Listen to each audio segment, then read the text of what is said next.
want to now bring in Congressman Jeff Crank, Republican from Colorado. Congressman, thanks for joining me on such a big day in history.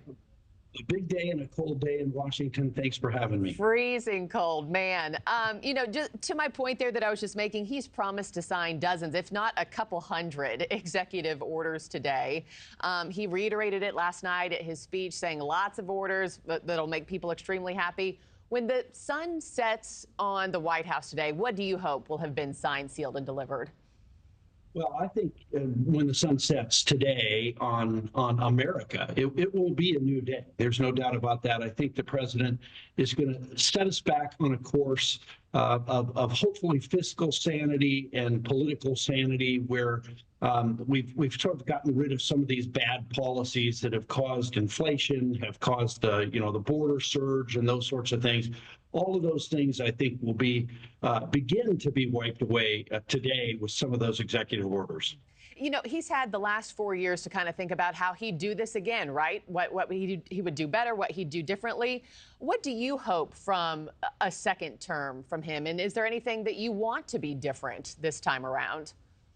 I think there is already a lot different. I think the last time I think everybody was sort of surprised. Paul Ryan was Speaker of the House at the time. I think he was surprised that Donald Trump won. And I don't think they were prepared, but they are prepared. We are prepared this time. I know Speaker Johnson has been working hand in hand with President Trump and his team over the last many months, preparing for this moment. And so I think what's going to happen, you're going to see a very aggressive, first 100 days. And then beyond that, there's just so much to do, whether it's on government spending or, as I said, the border, or just returning normalcy, getting rid of some of these woke policies. There's lots the president can do with the stroke of a pen today, but there's a lot that he's going to work with in this new Congress. And this new Congress and the Republican majority is prepared to work with President Trump. And I see that unity here, and I'm very excited about it.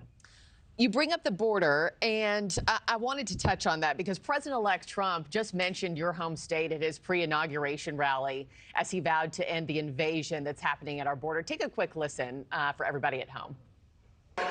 We've allowed millions and millions of people into our country through open borders, no checks, no vetting, no anything. Millions and millions of people. And lots of those people are murderers. Look at what's happened with Venezuela, where they're sending these gangs in and they're taking over apartment complexes in Colorado. Yeah, so Congressman, how far do you expect the president-elect to go today with these executive orders, particularly when it comes to illegal immigration? Well, I think out of all of the executive orders, my guess is we'll be talking about those most at the end of today, those on immigration.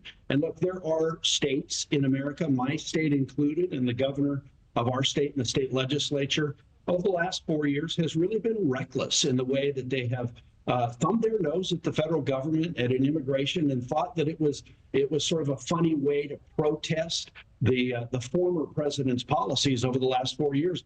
But it has real impact on Americans, and we see it. The crime rate is rising in Colorado, and it's time to do something about that. It's not all illegal immigration, but that's certainly a big part of it. And I expect the president to be very, very strong in these executive orders on immigration. And I think that is the area I think we'll most be talking about tonight. Yeah, well, it was his biggest campaign promise, so I imagine he will deliver today for American voters. Congressman Jeff Crank, I got to end it there, but thank you so much, sir, and enjoy the day ahead. Good morning. Thank you. Yeah, you as well. Today on NewsNation, watch the inauguration of Donald J. Trump. We are live from D.C. with NewsNation Politics, powered by The Hill. Our special Inauguration Day coverage starts this morning at 9/8 Central. Thanks for watching, everybody. Go to joinnn.com to find NewsNation on your television provider. Also, don't forget to click that red subscribe button below to get more of NewsNation's fact-driven, unbiased coverage.